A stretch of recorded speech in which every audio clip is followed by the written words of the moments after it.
Assalamualaikum warahmatullahi wabarakatuh. Selamat pagi anak-anak kelas 4. Bagaimana kabarnya hari ini?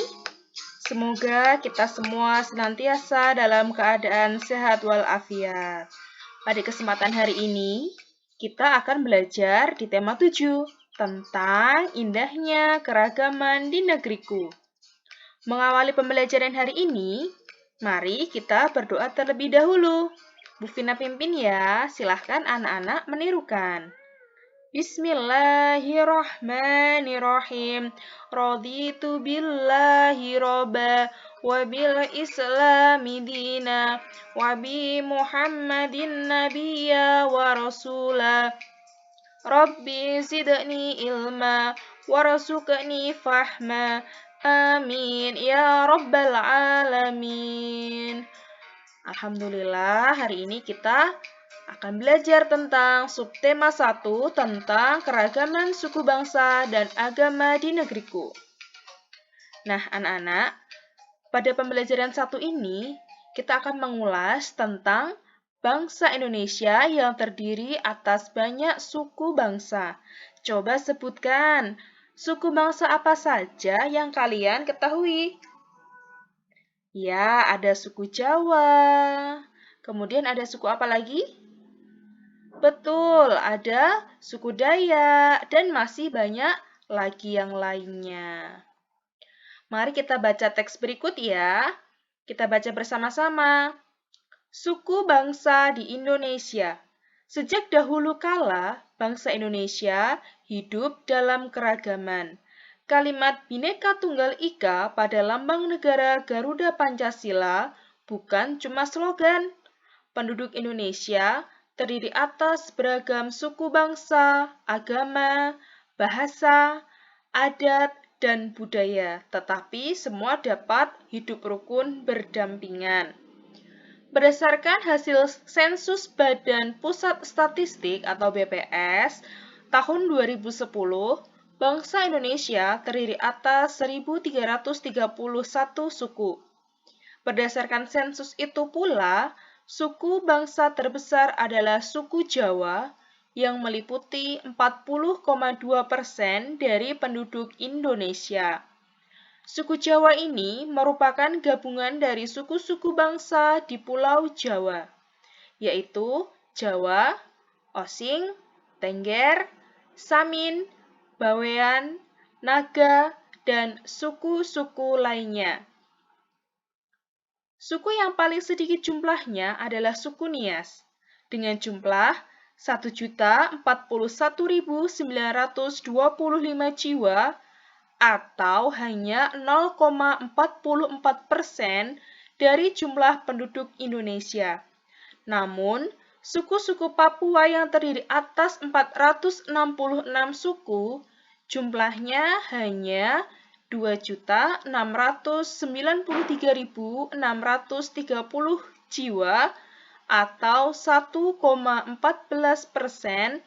dari jumlah penduduk Indonesia. Sedangkan etnis Tionghoa jumlahnya 2.832.510 jiwa atau 1,2% penduduk Indonesia.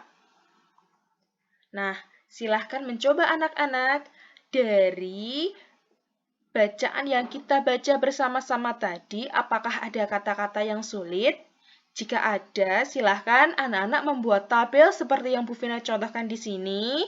Kemudian, silahkan kalian tulis kata sulitnya, lalu anak-anak cari artinya. Apakah sudah selesai? Oke, kita lanjut lagi ya. Untuk soal kedua, ada berapa paragraf pada teks suku bangsa di Indonesia? Jika sudah, tuliskan pokok pikiran dari setiap paragraf.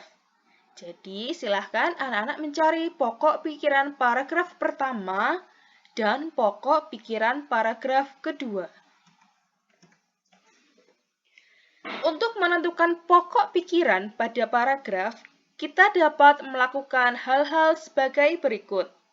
Yang pertama, membaca seluruh kalimat dalam paragraf.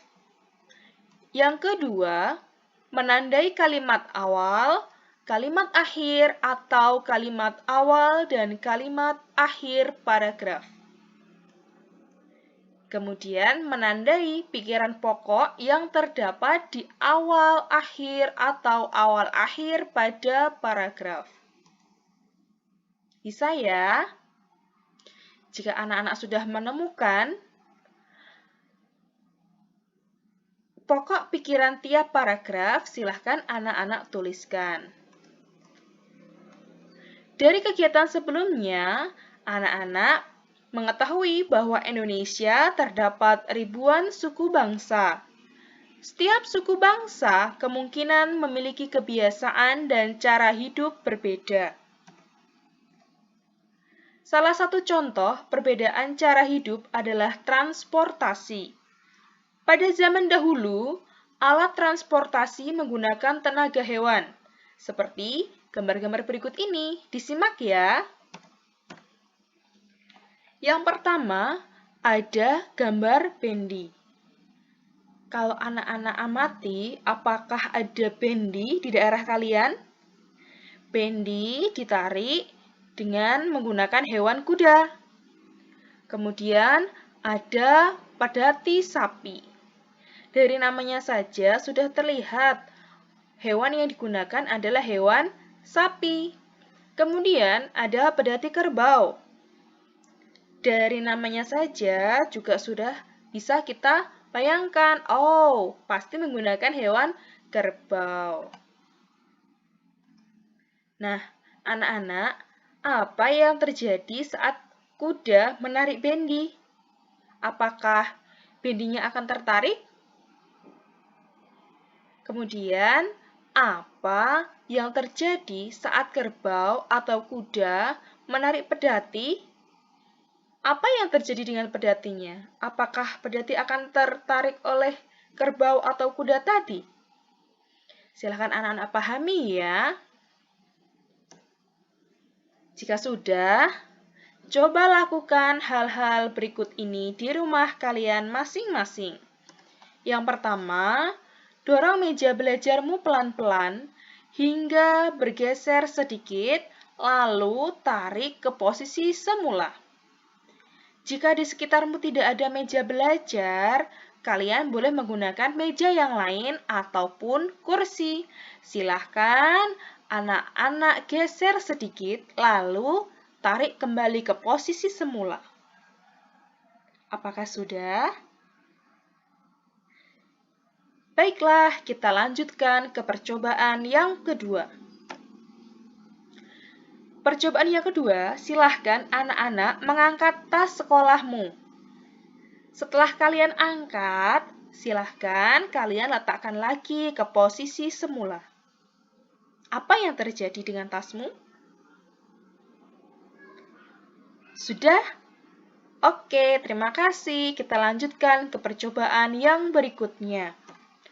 Percobaan ketiga, silahkan anak-anak ambil selembar kertas tak terpakai. Kemudian, anak-anak lipat atau remas kertas tersebut. Apa yang terjadi sebelum dan sesudah kertas itu kalian lipat atau kalian remas? Adakah perbedaannya? Tentu saja ada. Silahkan anak-anak cermati percobaan yang kalian lakukan. Dari percobaan yang kalian lakukan, silahkan anak-anak membuat tabel kegiatan. Kegiatan yang pertama, mendorong meja dan menarik meja. Ketika anak-anak mendorong meja, meja akan bergeser. Kemudian, ketika anak-anak menarik meja, meja juga akan bergeser. Silahkan anak-anak tuliskan kegiatan 2 dan kegiatan 3 yang kalian lakukan. Kegiatan 2 yang kalian lakukan tadi adalah mengangkat tas sekolah, kemudian meletakkan tas sekolah. Untuk kegiatan ketiga, kegiatan yang kalian lakukan tadi adalah meremas atau melipat kertas. Silahkan kalian tulis hasilnya pada kolom seperti yang ada pada contoh. Sudahkah? Silahkan kalian tulis dan kalian cermati baik-baik kegiatan atau percobaan yang telah kalian lakukan. Aktivitas yang anak-anak lakukan terhadap meja sehingga bergeser disebut dengan gaya. Aktivitas yang anak-anak lakukan terhadap tas sekolah yang kalian angkat, kemudian kalian taruh kembali, itu juga disebut dengan gaya. Aktivitas yang kalian lakukan terhadap kertas sehingga bentuknya berubah juga disebut dengan gaya. Lalu, apa ya gaya itu? Ayo, kira-kira apa ya gaya itu ya? Gaya adalah dorongan atau tarikan yang dapat menyebabkan benda bergerak atau berubah bentuk. Gaya mempunyai banyak jenis sesuai dengan sumber yang melakukan gaya. Macam-macam gaya, diantaranya ada gaya otot, gaya listrik, gaya magnet, gaya gravitasi, dan gaya gesek. Anak-anak telah mengetahui pengertian dan macam-macam gaya. Sekarang, coba perhatikan gambar-gambar berikut ini. Lalu, jawablah pertanyaan pada setiap gambar. Kita amati bersama-sama ya. Yang pertama, ada gambar orang sedang mendorong mobil. Apakah yang menyebabkan mobil pada gambar di samping bergerak? Ayo dipilih, kira-kira itu termasuk contoh dari gaya otot kah, gaya listrik kah, gaya magnet kah, atau gaya yang lain? Sudah bisa menjawab? Oke, kita lanjutkan ke gambar berikutnya. Pada gambar yang kedua, terdapat lampu yang menyala. Kira-kira apa yang menyebabkan lampu dapat menyala? Gaya apa ya kira-kira ya? Silahkan anak-anak jawab dengan teliti. Sudah? Mari kita lanjut pada gambar berikutnya. Gambar yang ketiga, ada paku yang menempel pada batang magnet. Kira-kira apa yang menyebabkan jarum menempel pada batang magnet ya? Apakah gaya otot, apa gaya listrik, gaya magnet, atau gaya yang lainnya? Silahkan anak-anak pahami dan tuliskan jawaban anak-anak. Gambar yang selanjutnya, ada buah apel yang jatuh dari pohonnya. Nah, menurut anak-anak, kira-kira apa yang menyebabkan buah jatuh dari pohonnya? Apakah gaya otot, gaya gravitasi, gaya magnet, gaya listrik, atau gaya yang lainnya? Apakah sudah bisa menjawab? Pasti bisa ya. Mari kita lanjut pada gambar yang terakhir. Pada gambar yang terakhir ini, ada seorang anak yang sedang memindahkan sebuah kursi. Menurut anak-anak, apa yang menyebabkan kursi mudah dipindahkan? Kalian coba amati pada bagian ini.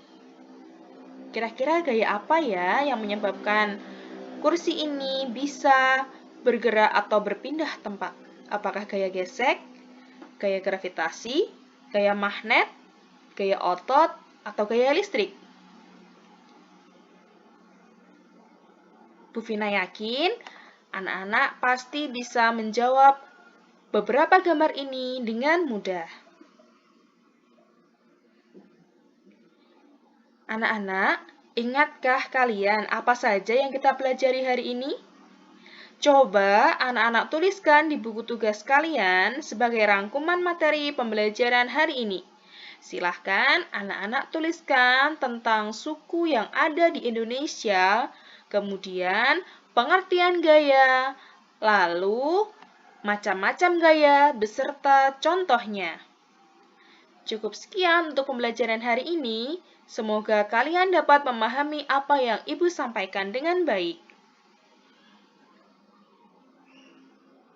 Bila ada kesempatan, kalian boleh bertanya kepada Bu Vina. Terima kasih. Wassalamualaikum warahmatullahi wabarakatuh.